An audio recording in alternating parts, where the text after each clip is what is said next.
ওয়াকফ সংশোধনী আইন গণতান্ত্রিক প্রক্রিয়ায় শান্তিপূর্ণ ধর্মনিরপেক্ষতা বজায় রেখে আমাদেরকে এগিয়ে নিয়ে যেতে হবে।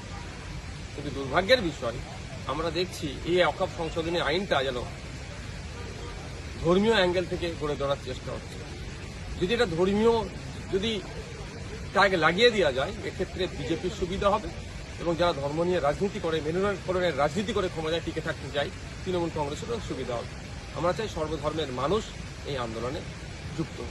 আমার যে সুপ্রিম কোর্টে মামলা চলছে, সে মামলায় যারা যে আইনজীবীরা সহযোগিতা করছেন বা তদারকি করছেন, তার মধ্যে একাধিক নন মুসলিম সমাজের আইনজীবী আছেন। শুধু তাই নয়, গতকালকে আমি সুপ্রিম কোর্টে হাজির ছিলাম হিয়ারিং এর সময়, সেখানে আমি দেখেছি, আজকে আমি হাজির থাকবো, সেখানেও দেখতে পাওয়া যাবে যে অধিকাংশ আইনজীবী কিন্তু মুসলিম সম্প্রদায়ের নয়।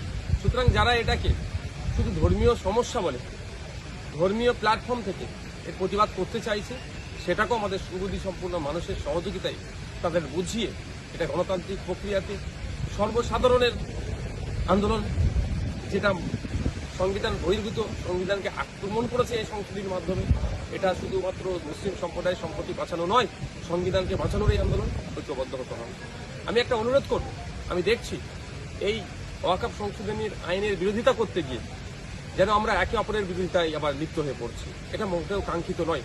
আমি অনুরোধ করব, কে কোথা কবে কার ডাকা প্রতিবাদে যাবে তার যেমন বিরোধিতা করা অনুচিত, একইভাবে যে যাচ্ছে না বা যেতে চাইছে না তাকেও জোর করে যাওয়ার জন্য ফোর্স করা, সেটাও অনুচিত। আমি অনুরোধ করব, এই আন্দোলনের নামে একে অপরের প্রতি কাদা ছোটাছুটি বন্ধ হোক।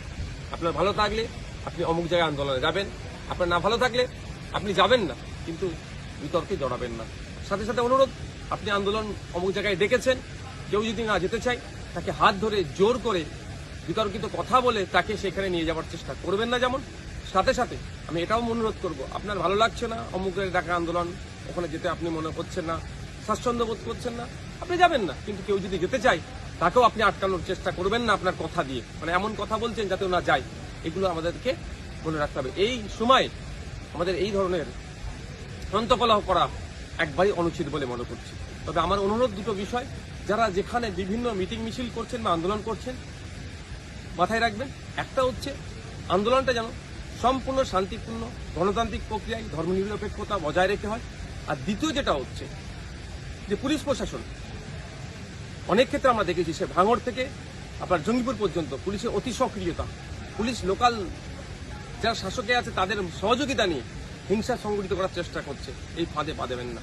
আর দ্বিতীয় যেটা, যেখানে আন্দোলন হচ্ছে, প্রতিবাদ হচ্ছে গণতান্ত্রিক প্রক্রিয়ার সাথে সাথে একটা ডিমান্ড আমাদের রাখতে হবে। ডিমান্ডটা এটাই যে রাজ্য সরকারের পক্ষ থেকে সুপ্রিম কোর্টে একটা পিটিশন দাখিল করুক, কারণ রাজ্য সরকার হচ্ছে 10.5 কোটি পশ্চিমবাংলার মানুষের জনপ্রতিনিধি, মাথায় সে সরকার একটা পিটিশন সুপ্রিম কোর্টে করুক।